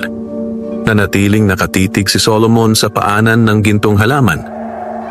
Ang maliit na usbong na kulay abo ay hindi gumagalaw, ngunit ang presensya nito ay mabigat, parang may nakabaong lungkot sa lupa. Eksaktong-eksakto ito sa nakita niya sa panaginip. Hindi na siya nag-alinlangan. Totoo nga, bulong niya. Sa likod niya, marahang lumitaw ang 3 duwende. Tahimik. Seryoso. Ang matandang duwende ang unang nagsalita. Nagising na ang ikalawang bahagi. Nanikip ang dibdib ni Solomon. Yan po ba ang sinisingil niya sa akin? Tumango ang duwende. Hindi pa buo ang bayad, sabi nito. Kaya may sumusulpot na kapalit. Dahan-dahang lumapit si Solomon sa abong usbong. Napansin niya. Hindi ito kasing sigla ng gintong halaman, ngunit may kakaiba. Parang humihinga ang lupa sa paligid nito. Mahina. Mabigat. Ano ang mangyayari kung lumaki ito? Maingat niyang tanong. Sandaling nagkatinginan ng 3 duwende. Pagkatapos ay mabigat na sumagot ang matanda. Kapag tuluyang lumago ang abong usbong, hihina ang biyaya ng lupa. Parang may kumuyom sa sikmura ni Solomon. Ibig sabihin, mawawala ang ani? Unti-unti, sagot ng duwende. Hindi agad, pero tiyak. Napapikit si Solomon. Ang baryo pag-asa. Ang mga magsasaka. Ang mga batang umaasang hindi na muling magugutom. Hindi niya pwedeng hayaang mangyari iyon. Mariin siyang tumayo. Ano ang kailangan kong gawin? Hindi agad sumagot ang matandang duwende. Sa halip, lumapit ito sa abong usbong at marahang itinukod ang maliit na baston sa lupa. Tuk. Bahagyang umuga ang lupa. Ngunit ang abong usbong, hindi na tinag. Sa halip, bahagya pa itong tumangkad. Nanlaki ang mga mata ni Solomon. Bakit po lumalakas? Sumeryoso ang matandang duwende. Dahil hindi ito simpleng sumpa, sabi nito. Ito ay bahagi ng batas ng lumang lupa. Nanlamig ang batok ni Solomon. Ibig sabihin, hindi ko basta pwedeng bunutin? Dahan-dahang umiling ang duwende. Kapag pinilit mo, sabi nito, maaaring masira pati ang gintong halaman. Napaatras si Solomon. Para siyang naipit sa gitna ng 2 panganib. Kung ganoon, paano ko ito pipigilan? Tahimik ang paligid. Humuni ang hangin. At saka, marahang nagsalita ang matandang duwende. Kailangan mong bayaran ang natitirang utang. Biglang kumabog ang dibdib ni Solomon. Paano? Tumingin ang duwende diretso sa kanya. At doon ka susubukin. Lumipas ang maghapon na mabigat ang pakiramdam ni Solomon. Kahit pilit siyang nagtrabaho, paulit-ulit siyang napapalingon sa abong usbong. At bawat tingin niya, parang mas lumalaki ito ng bahagya. Pagsapit ng hapon, napansin niyon ni Tano. Solomon, bakit may kakaibang tumutubo riyan? Tanong nito. Napatingin si Solomon. Saglit siyang nag-isip. Pagkatapos ay mahinahon niyang sinabi, may mga bagay sa lupa na kailangang bantayan. Napakunot ang noo ni Tano. Ngunit hindi na ito nag-usisa. Sa halip, tumango ito at umalis. Kinagabihan, habang nag-iisa si Solomon sa silungan, muling uminit ang maliit na ugat sa kanyang bulsa. Mas mainit kaysa kahapon. Mas mariin. Dahan-dahan siyang tumayo. At sa malamig na hangin ng gabi, muling narinig ang paos na bulong. Bantay. Napapikit si Solomon. Lumabas ka. Mariin niyang sabi. Tahimik ang paligid. Pagkatapos, sa tabi ng abong usbong, unti-unting nabuo ang anino ng tagasingil. Mas malinaw, mas buo, mas malapit. At sa malamig nitong tinig sinabi, oras na para pumili ka.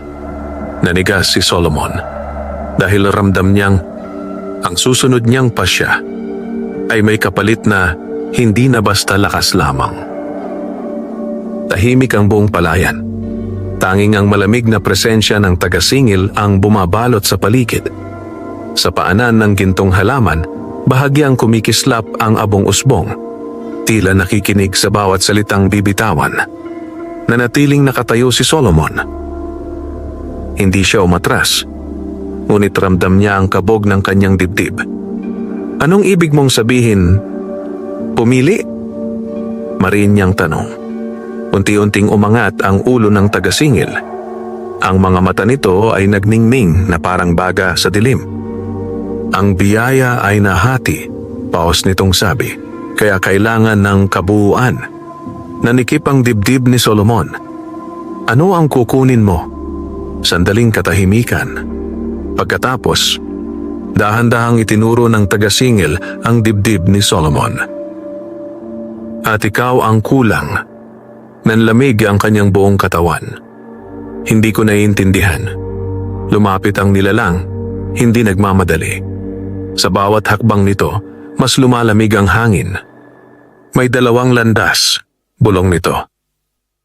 Piliin mo, at babayaran ang natitirang utang. Napahigpit ang hawak ni Solomon sa itak. Ano ang mga iyon? Unti-unting lumawak ang ngiti ng taga-singil. Una, ibabalik mo ang butil na ibinahagi mo. Nanigas si Solomon. Kapag ginawa mo iyon, dugtong ng nilalang, mamamatay ang abong usbong at buo ang biyaya. Napatingin si Solomon kay Tano sa malayo, na ngayon ay natutulog sa sariling kubo, walang kamalay-malay. Nanikip ang kanyang lalamunan. At ang pangalawa? Paos niyang tanong. Mas lumalim ang tinig ng taga-singil. Mananatili ang biyaya sa baryo. Humuni ang malamig na hangin. Ngunit magbabayad ka mula sa sarili mong buhay. Biglang tumahimik ang mundo. Maging ang mga kuliglig ay tila natigil. Nanlaki ang mga mata ni Solomon. Anong ibig mong sabihin? Tumingin ang nilalang diretso sa kanya. Sa bawat pag-usbong ng ani, hihina ka. Nanlamig ang kanyang batok. Hanggang kailan? Mahaba ang katahimikan. Pagkatapos, mahinang sumagot ang taga-singil. Hanggang sa hindi mo na kayang tumayo bilang bantay. Hindi agad nakapagsalita si Solomon. Sa kanyang harapan, ang 2 landas ay parehong mabigat. Kung kukunin niya ang butil kay Tano, maililigtas ang lupa. Ngunit may batang muling magugutom. Kung siya ang magbabayad, lalakas ang baryo. Ngunit unti-unti siyang mauubos. Sa likod niya, marahang lumitaw ang 3 duwende. Tahimik. Hindi sila nagsasalita. Hindi sila nakikialam. Dahil ito ay pasyang tanging siya lamang ang maaaring gumawa. Huminga ng malalim si Solomon. Mabagal. Mabigat. Pagkatapos ay itinaas niya ang ulo. At kung hindi ako pumili, unti-unting nawala ang ngiti ng taga-singil. Kapag sumikat ang 3 araw, paus nitong sabi, ang abong usbong ang pipili para sa iyo. Nanlamig ang gabi, at sa paanan ng gintong halaman, bahagyang tumangkad ang abong usbong. Matagal na nakatayo si Solomon matapos maglaho ang taga-singil. Tahimik ang palayan. Ngunit sa dibdib niya, may digmaang nagaganap. Sa wakas, marahang nagsalita ang matandang duwende. Hindi namin kayang piliin para sa iyo. Napapikit si Solomon. Alam ko po. Dahan-dahan siyang tumingin sa baryo Pag-asa sa malayo. Sa mga bahay. Sa mga pamilyang umaasa sa ani. At sa isang kubo, kung saan natutulog ang batang gumaling dahil sa ibinahagi niyang butil. Mariin siyang lumunok dahil alam niyang malapit na ang araw ng kanyang pinakamabigat na pasya. Pagdamag nagising si Solomon. Nakaupo siya sa pilapil, nakatanaw sa malawak na palayan ng baryo Pag-asa.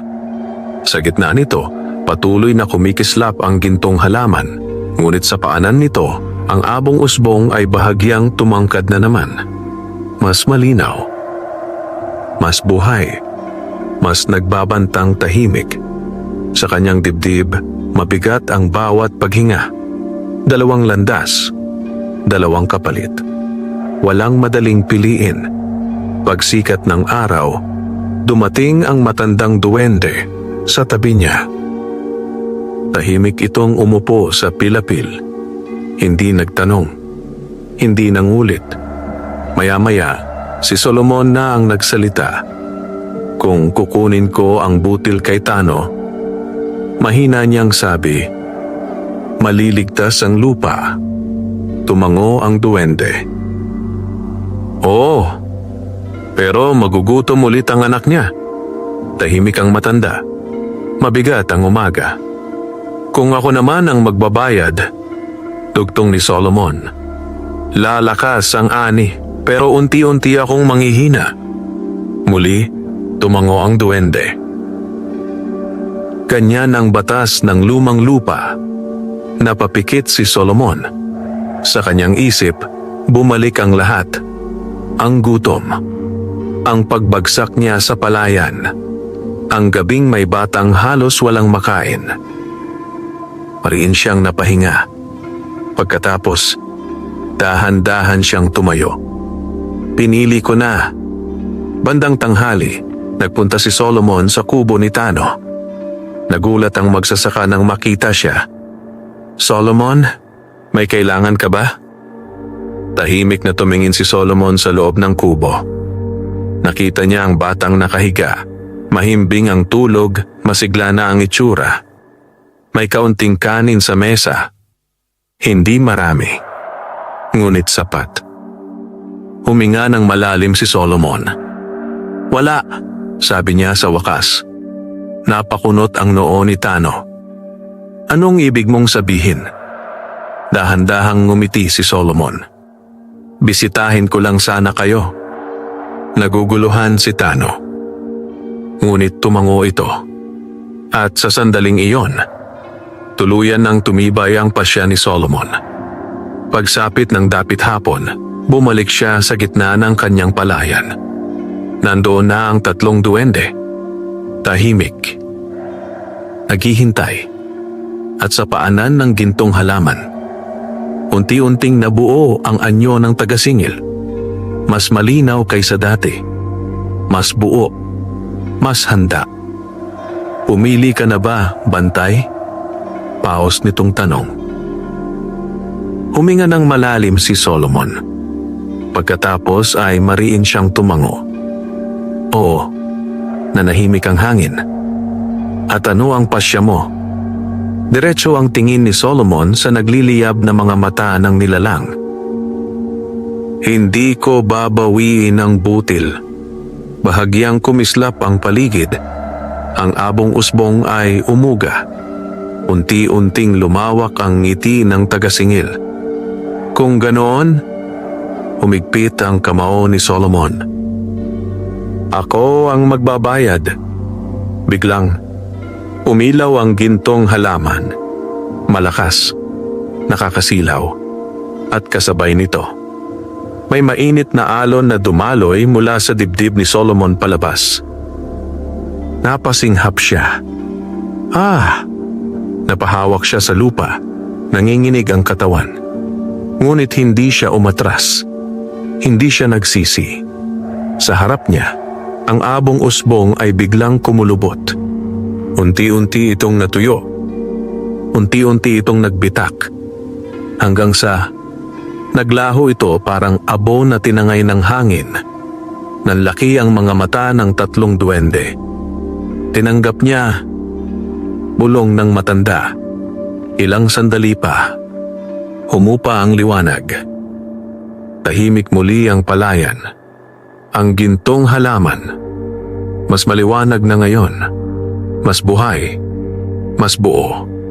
Ngunit si Solomon ay napaluhod sa putikan, hingal, maputla, at ramdam niya. May malaking bahagi ng kanyang lakas ang tuluyan nang nawala. Dahan-dahang lumapit ang taga-singil. Tumingin ito sa kanya. Wala nang ngiti. Wala nang pananakot. Natapos ang ikalawang utang. Pause nitong sabi. Bahagyang tumingala si Solomon. May natitira pa ba? Hingal niyang tanong. Mahabang katahimikan. Pagkatapos, mahinang sumagot ang taga-singil. Isa na lang. Nanlamig ang hangin at sa kauna-unahang pagkakataon, may bahid ng pag-aalala sa mukha ng matandang duwende. Tahimik ang palayan matapos maglaho ang taga-singil. Wala nang malamig na hangin. Wala nang nagbabantang anino. Ngunit sa gitna ng katahimikan, malinaw na malinaw ang hingal ni Solomon. Nakaluhod siya sa putikan. Nanginginig ang mga kamay. Ramdam niya ang kakaibang panghihina sa buong katawan. Parang may bahagi ng kanyang kabataan ang tuluyang nahugot. Sa harap niya, ang gintong halaman ay nagliliwanag ng mas matindi kaysa dati. Buong-buo na. Masigla. Handa. Lumapit ang matandang duwende at marahang tumabi sa kanya. Solomon, mahina nitong sabi. Hindi agad sumagot ang magsasaka. Matagal bago siya nakapagsalita. Hindi ako nagsisi. Paos niyang bulong. Bahagyang ngumiti ang matanda. Alam namin, lumipas ang mga linggo at dumating ang araw na matagal nang hinihintay ng Baryo Pag-asa. Araw ng anihan. Mula umaga hanggang hapon, abala ang buong baryo sa pag-aani. Ang mga uhay ay mabibigat at siksik. Masagana higit sa kahit anong taon na naaalala ng matatanda. Masaya ang mga tao. May tawanan. May sigawan ng tuwa. May mga batang tumatakbo sa pilapil. Hindi pa tayo nagkaganito. Sigaw ni Mang Doro habang hawak ang punong uhay. Talagang himala ito. Dagdag ng isa. Sa gitna ng lahat, tahimik na naglalakad si Solomon. Mas payat, mas mabagal. Ngunit may ngiti sa kanyang labi. Lumapit si Tano, may bitbit na bagong ani. Solomon, sabi nito, may paggalang sa tinig. Utang namin sa iyo ang taong ito. Umiling si Solomon. Sa lupa yan, sagot niya. Ngunit hindi tumigil si Tano. Sa halip, inilagay nito ang isang supot ng bigas sa kamay ni Solomon. Para sa bantay ng pag-asa. Saglit na natigilan si Solomon. Pagkatapos, marahan siyang ngumiti. Tinanggap niya. Pagsapit ng dapit hapon, nag-isa si Solomon sa gitna ng kanyang palayan. Tahimik na. Wala na ang karamihan. Ang gintong halaman ay naroon pa rin. Ngunit ngayon ay tila payapa na ang kinang nito. Unti-unting lumitaw ang tatlong duwende sa kanyang tabi. Natupad mo ang tungkulin mo, sabi ng matandang duwende. Napatingin si Solomon sa malawak na bukid. Hanggang kailan po ako magiging bantay? Mahina niyang tanong. Mahabang katahimikan. Pagkatapos, marahang ngumiti ang matanda. Hanggang sa may sumunod na handang magsakripisyo. Nanahimik si Solomon. At sa unang pagkakataon, naunawaan niya, ang pagiging bantay ay hindi lang tungkulin. Ito ay pamana. Habang papalubog ang araw, dahan-dahang umihip ang banayad na hangin sa palayan. Walang lamig, walang banta, payapa. Sa malayo, maririnig ang tawanan ng mga bata sa Baryo Pag-asa. Busog, masaya, at walang takot sa gutom. Dahan-dahang umupo si Solomon sa pilapil.